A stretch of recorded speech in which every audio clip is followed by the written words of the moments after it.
Yo, what's up, y'all? What's goody, yuddy, yuddy? Yeah, it's your boy Remo the Satiro, and I'm at work on this beautiful sunny day.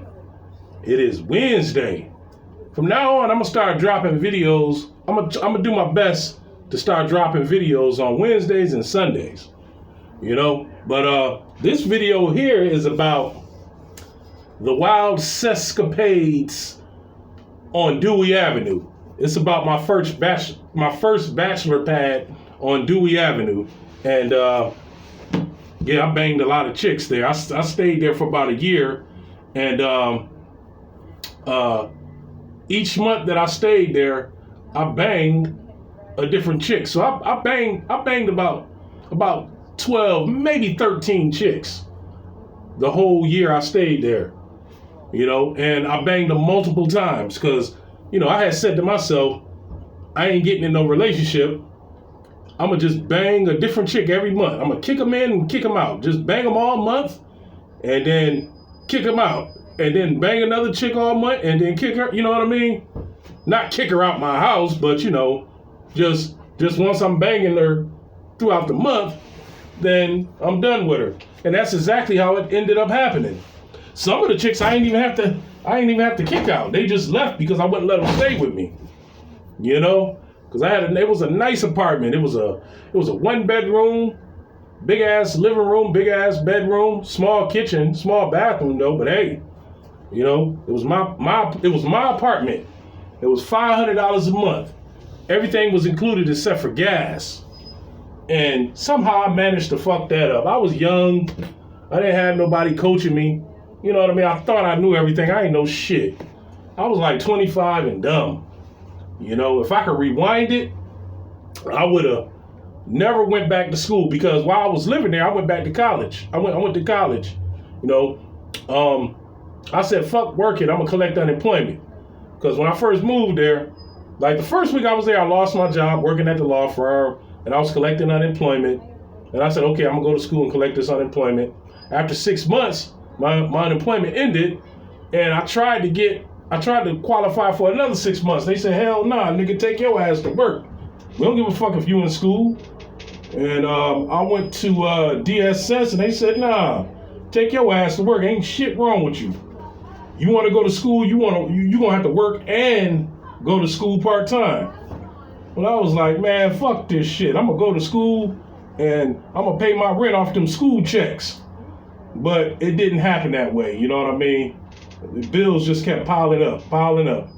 What I should have did was I should have went back to work and went to school part-time.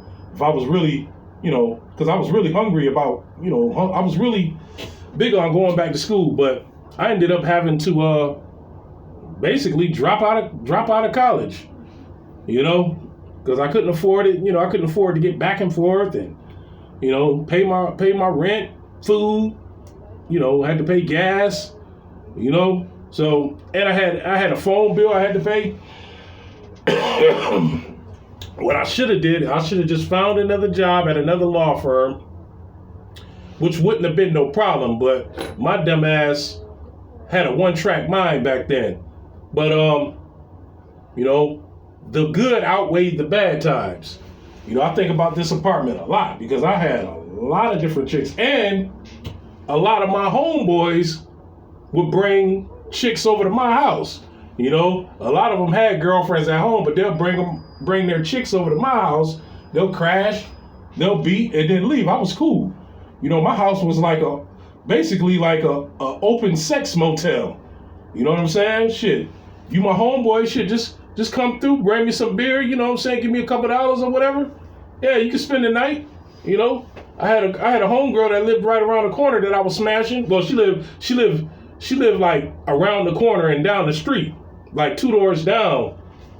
And I would go chill at her house. You know what I mean? But that was a wrong move because people started getting too comfortable at my house, and a lot of fallouts came about. I started falling out with my so-called friends and family members because they got to a point where they thought that they could crash at my house any given time. I'm talking about like 5 o'clock in the morning. I'm asleep, gotta get up and go to school and shit. And, it got to a point where I'm in the house with my girl, and a motherfucker, one of my cousins come over 7 o'clock in the morning, banging on the door. Yo, man, let me in, man. I just came from a party. I'm drunk. And I'm like, man, I'm in here with my girl. You know what I'm saying? We naked. We ended up falling out. I had another homeboy. He was always needy. Hold on a second.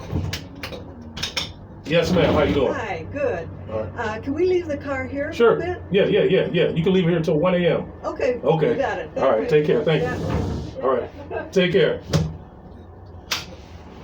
Yeah. So I had a homeboy who would come over, and basically beg.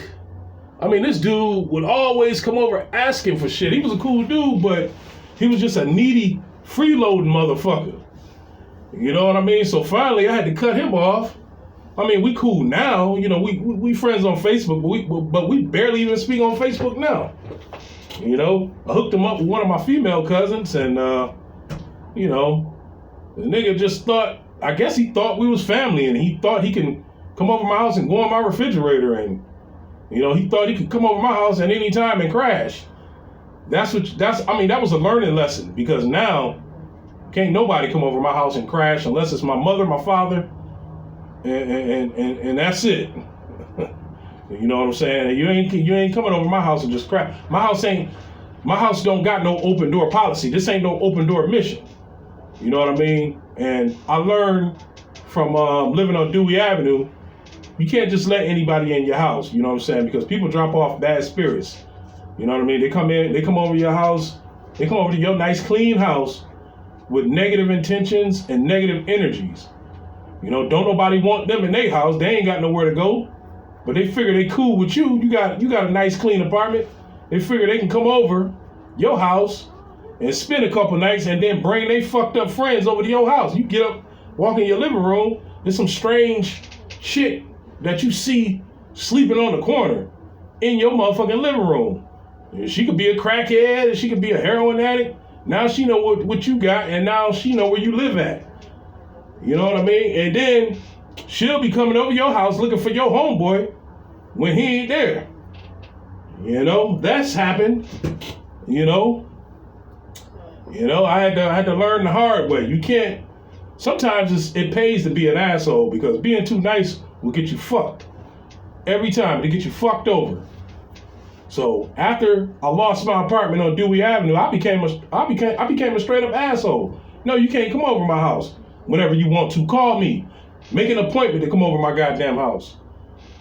Call before you. If you come over without calling, I'm gonna call the police. I threatened to call the police on a couple of people. One of my cousins come over my house 2 o'clock in the morning. This was after Dewey Avenue. He came over 2:30 in the morning or something like that, and it was cold as hell. Talk about some, yo, man, what's going on? I'm like, yo, I'm asleep. I gotta work in the morning. Yo, let me in. No. Why not? You didn't call. Oh, man, we supposed to be family. We are family. Go home. This ain't no fucking open door mission. This ain't no damn homeless shelter. You can't even do that at a fucking homeless shelter. You got a curfew. You got to be at a homeless shelter by 8 o'clock. You can't just come in when you want. My house ain't got no fucking revolving door. So we fell out about that. I'm like, man, I can't come over your house 2:30 in the morning on a cold, blistery winter night. So don't come over my house. And I had another cousin that would come over your house. He used to come over my house and do slow shit. Like, I had paper plates to minimize dishes. This motherfucker would come over your house, get a paper plate, eat, and then he'll put the paper plate in the fucking sink. He used to do shit like that. I'm like, damn. Then he almost burnt my house down trying to boil sausages.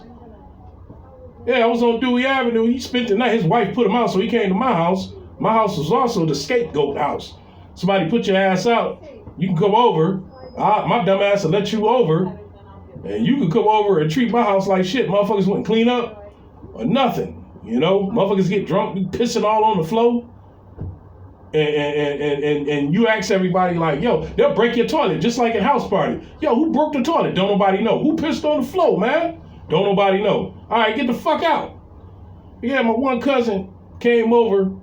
He made some, he boiled some Hillshire sausages. Me and my other cousin, we left to go to Wilson Farms to get some beer. We come back, this nigga on the floor, sleep, spread eagle, like a starfish, on the floor, sleep, the house smoking. Luckily he fell asleep on the floor. At first we thought he was dead, because it was smoky as hell. But he was asleep on the floor where the air, was fresh, because smoke rises. So I woke him up, I was like, yo, man, what the fuck you doing? We coughing and shit. My other cousin opening up windows and shit. He was like, oh shit, man, I fell asleep with them sausages boiling. Nigga done fucked up my sausages. It wasn't like he went out and bought them. It was mine to begin with. I was like, oh man. I said, okay, I'm gonna have to ban this nigga. I had to ban a few people. You know what I mean? But they'll try to use that family shit as an excuse to get you to forget about what bullshit they did. Or they'll try to say, oh man, we go way back. We friend now, man. I can't come over your house. It hit me one day. I can't do this over their house. Number one, they ain't got no houses. Number two, some of them stay with their mother. And then number three, they just wasn't welcoming as me. I was being a little bit too free-hearted. But all in all, I still banged a lot of chicks over there. I had a chick that looked like Salt from Salt and Pepper. I had another chick that looked like this BBW model named Winter Rose. And then also I banged the chick that looked like Little Kim over there a bunch of times. And I banged the chick that looked like Nell Carter.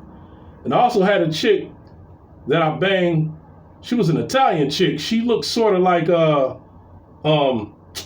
I forgot who she looked like. I can't think right now. But I also banged the chick that looked like Africa Sex. The porn star Africa Sex. Oh, man. And she had the greatest coochie I had ever had at that time. And then I also banged another chick that looked like Miss Pear. SBW, what I think it's SBBW Miss Paradise or something. I think it's Miss Paradise. She looked like her. Then I had another chick that I banged that looked like damn, it was a mulatto chick. I forgot who she looked like. I can't think right off the top of the dome. See, this was almost 20 years ago.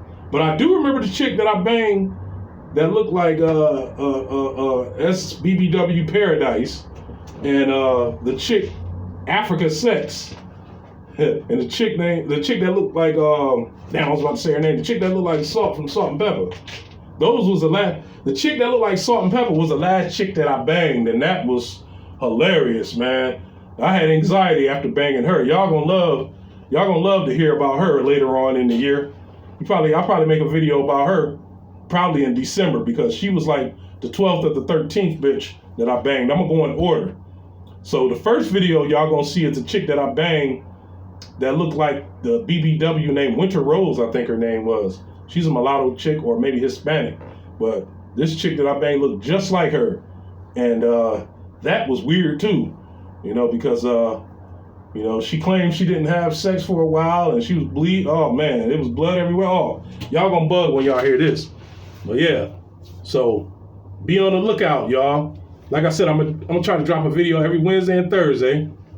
I mean, not every Wednesday and Thursday. I'm gonna try to drop a video every Wednesday and Sunday. Wednesday and Sunday. All right? Get y'all right for the middle of the week, and get y'all right in between the football game during halftime. All right? Be on the lookout, y'all. Peace.